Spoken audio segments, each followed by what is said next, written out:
Hi friends, welcome to my channel. இன்னைக்கு நாம இந்த வீடியோல பூனை வளர்க்க விரும்புறவங்க அல்லது பூனை வளர்த்துட்டு இருக்கிறவங்க அவசியம் தெரிந்து கொள்ள வேண்டிய 5 விஷயங்களை பத்தி தான் பார்க்க போறோம். இதுல என்ன அவசியமா தெரிஞ்சுக்க வேண்டி இருக்குது? அதுக்கு சாப்பாடு போட்டா அது பாட்டுக்கு சாப்பிட்டுட்டு வீட்டில் கிடக்குதுன்னு நீங்க நினைச்சா அது நாம போடுற தப்பு கணக்கு. சரி, இப்ப வாங்க ஸ்ட்ரைட்டா வீடியோக்குள்ள போய் அந்த விஷயங்களை பத்தி பார்த்தரலாம். வாங்க இப்ப வீடியோக்குள்ள போகலாம்.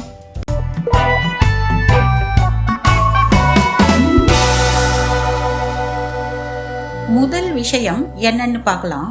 ஒரு பூனையை நாம வளர்க்க போறோம் அல்லது வளர்த்துட்டு இருக்கோம்னா அதன் முழு பொறுப்பு நம்முடையது தான்னு நாம உணரணும். அதுக்கு உயிர் இருக்கிற வரைக்கும் நாம தான் பாதுகாப்பா பார்த்துக்கணும். குழந்தைகளுக்கு விளையாட்டு காட்டுறதுக்கும் கொஞ்ச நாள் வச்சுட்டு ஓட்டி விடுறதா இருந்தாலும் அதை வளர்க்காம இருக்கிறது தான் நல்லது. இரண்டாவது விஷயம், நாம வளர்க்கறது ஒரு பெண் பூனையா இல்ல ஆண் பூனையான்னு பார்த்து வளர்க்கணும்.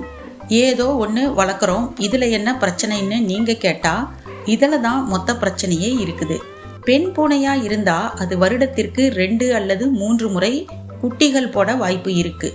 அந்த குட்டிகள் எல்லாம் 4 அல்லது 5 மாதங்களிலேயே கர்ப்பமாகி குட்டிகள் போடும். இப்படி பெண் பூனைகள் குட்டிகள் போட்டுக்கிட்டே இருந்தா உங்க வீடு ஃபுல்லா பூனை பண்ணையாயிரும். அதற்கு உணவு, இருப்பிடம் இதற்கெல்லாம் தட்டுப்பாடு ஏற்படும். சரியான பராமரிப்பு இல்லாம நிறைய குட்டிகள் நோய்வாய்ப்படும். அதனால பெண் பூனையை வளர்க்குறவங்க குட்டிகள் வேணும்னா மட்டும் அப்படியே ஒரு முறை விட்டுருங்க.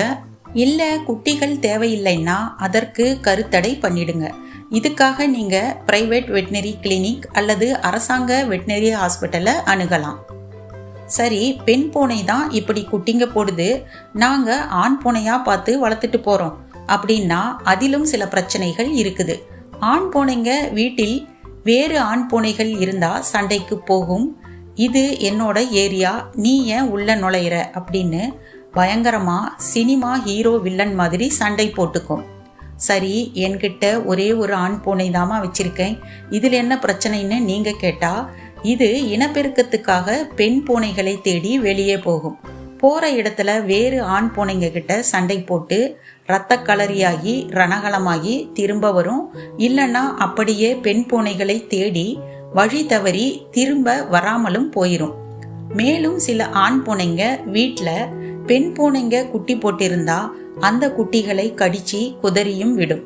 சரி, இதுக்கெல்லாம் என்ன பண்றதுன்னு கேட்டா இதுக்கும் கருத்தடை தான் பண்ணணும். கருத்தடை செய்யப்பட்ட ஆண் பூனைங்க பெட்டி பாம்பு மாதிரி அதிகம் ஊர் சுத்தாம சொல் பேச்சு கேட்டுக்கிட்டு அடங்கி இருக்கும். மூன்றாவது விஷயம், அதற்கு போடும் உணவு. பூனைகள் பொதுவா 3 நேரத்திற்கு சாப்பிட விரும்பும், நம்மள மாதிரியே. அதற்கு கடைகள்ல விற்கப்படும் பூனை உணவுகளும் போடலாம், வீட்டில் நாம சாப்பிட்ற உணவுகள் சிலவற்றை கூட போடலாம். பொதுவா அது எதை விரும்பி சாப்பிடுதோ அதை போடலாம். ஆனா கடை உணவுக்கு பழக்கப்பட்ட பூனைங்க அதை மட்டுமே அதிகம் சாப்பிட விரும்பும். வசதி இருக்கிறவங்க பூனைகளுக்கு இந்த கடை உணவுகளை வாங்கி போடலாம். என்னால எல்லாம் இதை வாங்கி போட்டு கட்டுப்படி ஆகாதுமா அப்படின்னு நீங்க சொன்னா நம் வீட்டு உணவான பால், பால் சாதம், தயிர் சாதம், பிரெட்டு, பால் கலந்த கலவை, குட்டி குட்டி கருவாடுகள் நாம வாங்கி சாப்பிடக்குள்ள அதுக்கும் கொஞ்சம் மட்டன், சிக்கன், மீன் போன்றவற்றை போடலாம். So the decision is yours. 4வது விஷயம், பூனைகள் ஒரு நாளைக்கு 15 மணி நேரம் தூங்கிக்கிட்டே இருக்கும். அதனால நம்ம வீட்டில் அதுக்குன்னு ஒரு ஆள் நடமாட்டம் இல்லாத இடத்தை ஒதுக்கி வச்சிடணும். அது அங்க ரெஸ்ட் எடுக்க தூங்கன்னு அரேஞ்ச் பண்ணி வச்சிட்டோம்னா அங்கேயே அது தூங்கிரும். அங்க ஒரு சின்ன மெத்தை மாதிரி போட்டு வச்சா அது ஜாலியா தூங்கிட்டு ஆரோக்கியமா இருக்கும். 5வது விஷயம், பூனைகள் நம்ம வீட்டில் யூரின் மோஷன் போய் அசிங்கப்படுத்தாம இருக்கணும்னா கடைகள்ல விற்கப்படும் லிட்டர் பாக்ஸை வாங்கி வச்சு அதுல போக பழக்கணும். இல்லைன்னா ஒரு பெரிய பிளாஸ்டிக் ட்ரே வாங்கி அது இருக்கிற இடத்துல வச்சிடலாம். அது யூரின் மோஷன் போகக்குள்ள பூனைய அதுல தூக்கி விட்டா அது அங்கேயே போக பழகிக்கும். அப்புறமா அந்த லிட்டர் பாக்ஸ் அல்லது ட்ரேவை நல்லா டெட்டால் போட்டு வாஷ் பண்ணி மறுபடியும் வச்சிடலாம். இல்லைன்னா வீட்டுக்கு வெளியே மண் இருந்தா அங்க போக பழக்கிறணும். அதனால நம்ம வீட்டில் மூளை முடுக்குகள்ல எங்கேயும் அசிங்கம் பண்ணாம பூனைகள் இருக்கும். என்ன வியூவர்ஸ், ஒரு பூனையை வளர்க்குறதுல எத்தனை விஷயங்கள் இருக்குன்னு நீங்களே பாருங்க. இந்த வீடியோ கேட் லவர்ஸ் ஆன உங்களுக்கு ரொம்ப பிடிச்சிருக்கும்னு நினைக்கிறேன். வீடியோ பிடிச்சிருந்தா சேனலை சப்ஸ்கிரைப் பண்ணிக்கோங்க, லைக் பண்ணுங்க, ஷேர் பண்ணுங்க, கமெண்ட் பண்ணுங்க. தேங்க்ஸ் ஃபார் வாட்சிங்.